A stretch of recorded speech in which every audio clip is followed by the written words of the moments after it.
Assalamualaikum warahmatullahi wabarakatuh. Alhamdulillahirrabbilalamin. Wabihi nasta'in ala umuri dunia waddin. Wassalatu wassalamu ala ashrafil anbiya wal imam mursalin Sayyidina wa maulana Muhammadin wa ala alihi wa sahbihi ajmain. Amma ba'd.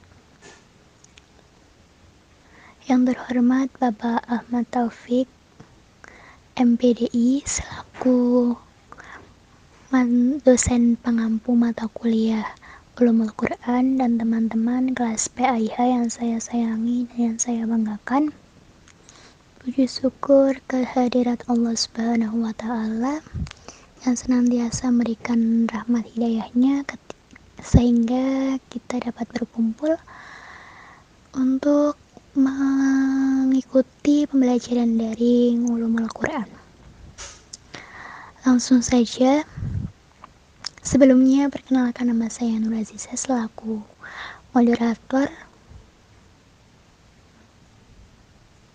Di sini kami akan membahas tentang ayat-ayat Makkiyah dan ayat-ayat Madaniyah.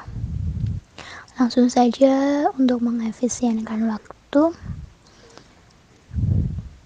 Untuk mengetahui lebih lanjut mengenai materi Madaniyah dan Makkiyah, saya serahkan kepada pemateri 1, kepada Haidarul Zahidan.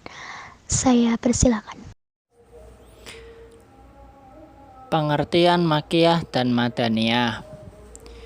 Secara harfiah, Al-Makkiyah atau Makkiyah berarti yang bersifat Mekah atau berasal dari Mekah. Sedangkan Madaniyah, Al-Madaniyah berarti yang bersifat Madinah atau berasal dari Madinah. Maka ayat atau surah yang turun di Mekah disebut dengan Al-Makkiyah dan yang turun di Madinah disebut dengan Al-Madaniyah. Ciri-ciri ayat Makkiyah dan Madaniyah. Yang pertama, ciri-ciri ayat Makkiyah. Ciri-ciri khas yang bersifat asli atau qat'iynya. Terdapat ayat sajadah di dalamnya. Yang kedua, terdapat lafadz kalla di dalamnya. Yang ketiga, terdapat kisah-kisah para nabi dan umat manusia yang terdahulu kecuali surat Al-Baqarah. Setiap surat yang dimulai dengan huruf tahajji, huruf abjad seperti alif, lam, mim, kecuali Al-Baqarah dan Ali Imran. Kemudian yang kedua, ciri-ciri yang bersifat aghlabi atau yang bersifat umum, yaitu ayat-ayat atau surat-suratnya itu pendek-pendek, ada perkataannya keras dan agak bersajak. Terus mengandung seruan untuk beriman kepada Allah dan hari kiamat, menggambarkan keadaan surga dan neraka. Kemudian mengajak manusia untuk berakhlak yang mulia dan berjalan di atas jalan yang benar. Membantah orang-orang musyrik dan menerangkan kesalahan-kesalahan kepercayaan dan perbuatannya. Kemudian yang terakhir, terdapat banyak lafadz sumpah, ya lafadz qasam gitu. Terima kasih kepada Haidarul Zahidan selaku pemateri 1. Selanjutnya akan disampaikan oleh pemateri 2 yaitu Olivia Habibah. Kepadanya saya persilakan. Terima kasih atas waktunya. Langsung saja. Assalamualaikum warahmatullahi wabarakatuh. Perkenalkan, nama saya Olivia Habibah dengan NIM 2121273 sebagai pemateri 2. Di sini, saya akan menjelaskan tentang ciri-ciri ayat Madaniyah. Ciri-ciri khas yang membedakan antara surat Madaniyah dan Makkiyah ada yang bersifat qat'i dan juga ada yang bersifat aghlabi. Ciri-ciri yang bersifat qat'i bagi surat Madaniyah yaitu 1. Setiap surat yang mengandung izin berjihad atau berperang atau menyebut hal perang dan menjelaskan hukum-hukumnya adalah Madaniyah. 2. Setiap surat yang membuat penjelasan secara rinci tentang hukum pidana, faraid atau hukum warisan, hak-hak perdata, peraturan-peraturan yang berhubungan dengan perdata. Kemasyarakatan dan kenegaraan adalah madaniyah.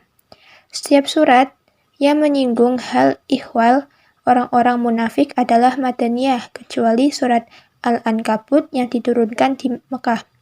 Yang keempat, setiap surat yang membantah kepercayaan atau pendirian atau tata cara keagamaan ahlul kitab yang dipandang soleh dan mengajak mereka agar tidak berlebih-lebihan dalam menjalankan agamanya adalah madaniyah, seperti surat Al-Baqarah, Al-Imran, An-Nisa, Al-Ma'idah, dan At-Taubah. Ciri-ciri yang kedua, ciri-ciri yang bersifat aghlabi atau umum. Sebagian surat-suratnya panjang-panjang, sebagian ayat-ayatnya juga panjang-panjang, dan gaya bahasanya cukup jelas di dalam menerangkan hukum-hukum agama. Menerangkan secara rinci bukti-bukti dan dalil-dalil yang menunjukkan hakikat-hakikat keagamaan. Selanjutnya, saya akan menjelaskan tentang manfaat mengetahui ayat Makkiyah dan Madaniyah.